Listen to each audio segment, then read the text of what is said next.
Welcome, guys. Hello. I guess the obvious place to start would be kind of the beginning, really, and Cosmopolis. What it was that drew you to this book, and also what drew you to Rob for the role as well.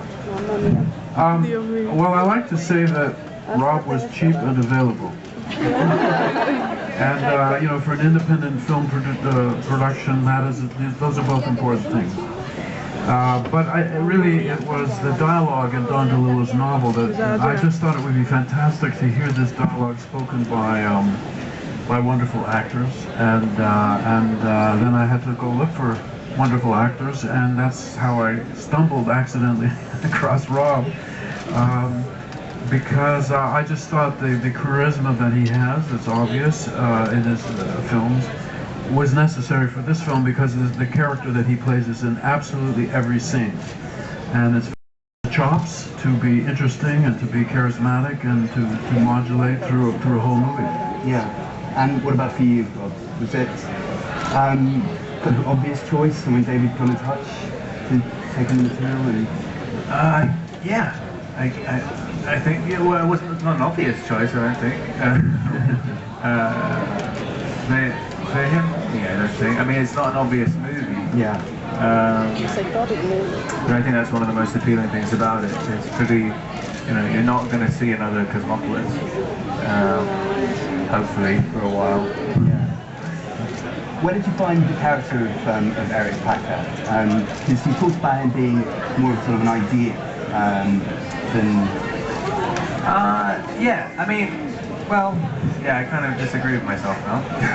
You was completely wrong about that. I can see your reaction to it when I said I winced, because I've been telling people that the abstract concept is no way for no actor can do that. I think that's. I just had it in my head though. I didn't know what to say.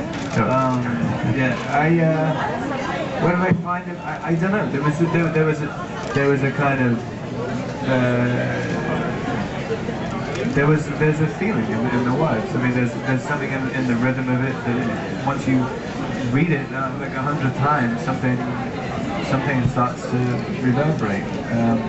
And it's always the best when you don't really know what that is. I mean, if you think of it as an actual person, who you all probably are, you don't think of yourself as a character. You don't think of yourself as having meaning compared with something else, you know, and in a way with actors, I think that's the best way to approach a character, is just let him live in the movie with the dialogue, with the other people interacting, and then the meaning will take care of itself. You talked earlier about David's dry sense of humour. How was it sort of starting off working? You mentioned that you were doing one take by the end of the film, but in the shoot. But pretty nerve-wracking to doing quite different to your work on other films before? Yeah, but after a while you kind of, it's nice, it's fun. You feel like you're actually doing something right. Whereas most of the time sometimes if someone's doing a lot of takes, especially from a lot of different angles, that you're thinking, well, they're just hoping to they're just shooting in the dark, and then hopefully something will come out of it. So yeah, it builds confidence. You've been a David Cronenberg fan for a long time, I know. I guess there's people that are going to come and see Cosmopolis that are sort of known from Twilight. Are there David Cronenberg films that you'd recommend they go out and watch after seeing this? Is there one in particular that you could kind of point them towards? Yeah, that puts you on the spot. He actually hasn't seen any of mine because he lies a lot.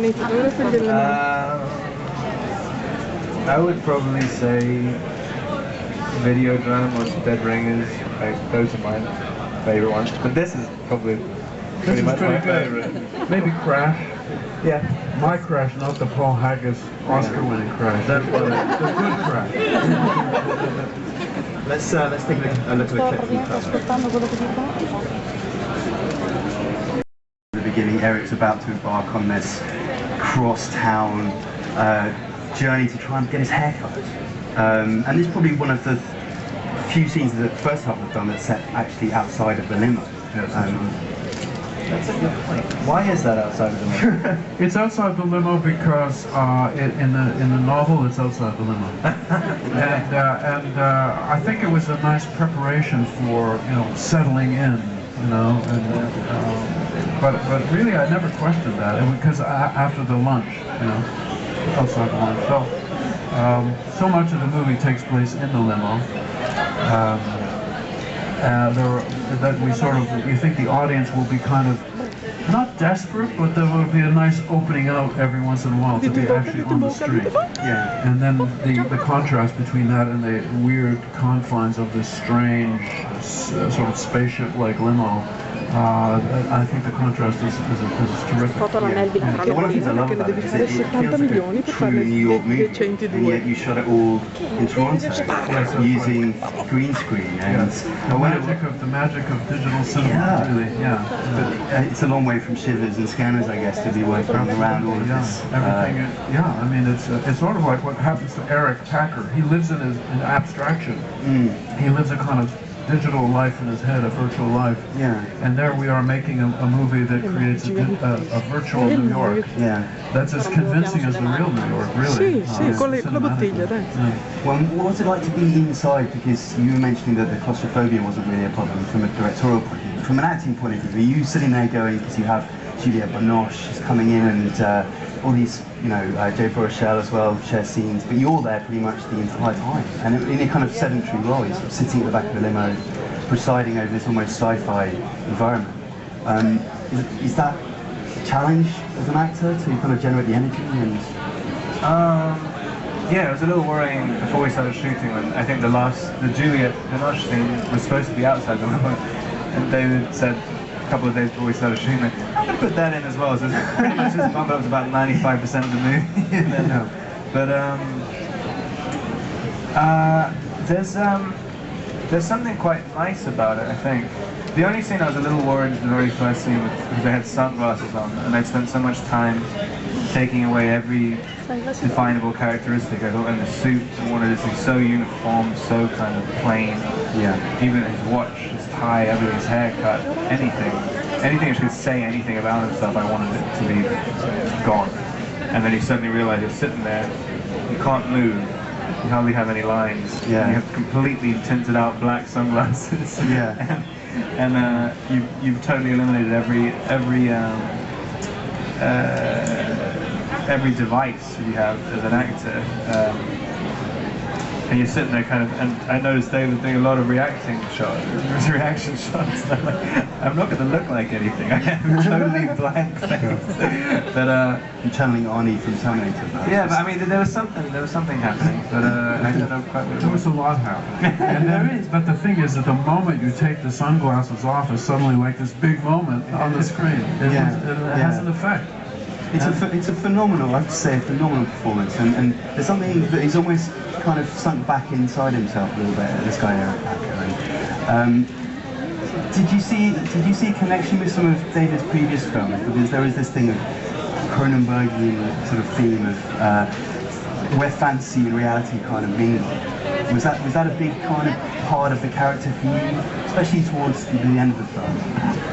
I think the one thing which I've only noticed after thinking about it for a while, I don't want to be precocious about it, but there is there's a sort of sadness in the movie, which I think there's quite a lot of sadness in a lot of your movies, which it's not acknowledged really, but that's the kind. I hadn't really noticed it until I saw Cosmopolis. I didn't really realise that, you know, it's quite melancholic. Yeah, it's true. It sort of sneaks up on you. And I think you think the movie is kind of cold and clinical at first, and you're dealing with these people who kind of disconnected from their emotions, even the scenes with his wife. I mean, in a way, his wife is really very much like him. When they already exist, and all of them are always a part of them. Your movies, in that similar sort of vein, I was thinking earlier, they're like, you have children. Children, would you put in a baby? Would you put in a basket and let it go down the river? But well, it is. I mean, you are incredibly connected with this child genetically and every other way, and then at a certain point, it leaves and becomes its own creature. It has its own life apart from it. Really, I mean, I can't control the future of Cosmopolis any more than I can control the future of the children and grandchildren that I actually do have and try to control. You don't put them in the red room, just close them off. I threaten them with that.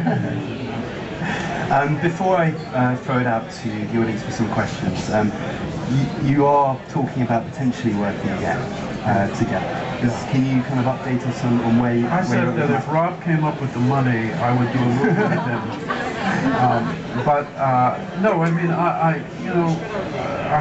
I've done 3 movies with Viggo Mortensen. I really love him, and we connected in a very deep way. And frankly, I feel a similar connection with Rob. And I think I'm not finished working with him. You know, I don't think it's enough to just do this one movie. And then, of course, my dream is to have Viggo and Rob in the same movie, because I think they'd be fantastic together. And so we're sort of just thinking about that. I don't have a movie in mind particularly, but I cannot allow myself to believe that we will never work again together. So I don't think in those terms. Okay. Right. Some questions. Does anyone have a question? Put your hand up. Ciccia, guardalo, Ciccia, guardalo. She's stunned, she's shocked. How are you? Good. Where do you prefer living in LA or and why? I think try and keep the questions to Cosmopolis. What was your favourite scene to shoot? Allora mi ha fregato la domanda. Good recovery.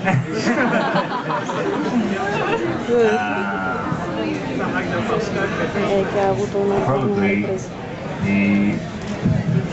almost every scene I feel inappropriate saying it. I like a lot of the scenes with Sarah Gatton, who plays my wife. I think they're really fun. And yeah, I think they're pretty good scene. You mentioned you were disappointed that in the book, in Dalila's book, you get tasered. Eric gets tasered. Oh yes. I don't think in the book you see him get tasered. No, you don't. It ends this way. He says exactly as in the movie. You know, give me all the voltage. You know, the kind of goes in, and you don't actually ever know if he ever really was or not. You assume he was, but you don't know. Okay. Yeah. No, I was pretty I like the idea of getting tasered. We could have done that in a rap bar. All you had to do was ask. Mi pare che sia tutto fuori. Stanno anche insieme loro. Get the mic over there.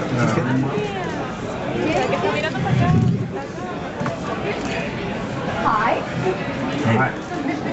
First of all, I want to tell you that we are very proud of you. And second, how was your experience in Cannes? It was amazing. I mean, this whole project was a kind of a shock to me, getting it out of the blue. And then to get into Cannes, I thought maybe I'd get a movie into Cannes about 10 or 15 years. And so to get it this year is unbelievable. And also, more importantly, I like the film. I like watching it. I can watch it as a movie. I can imagine myself paying for a ticket and watching it again. So that's a really great feeling, man. No. What's that thing? From where? No, Maybe not. let's just leave that to us. Anyone towards the back? I'm just having... It's such a great thing. I don't know how you do it. I don't know what it is, but it looks a little dangerous. Oh, right. Gentleman over there? There's a... Hi. This text is a lot about like the character. I mean, at least the way I see it is a lot about like the liberation of the mind through the body at the end of the story, right? So I'm quite interested in that compared to the movies that you've done in the past. How does that relate to the evolution of that theme?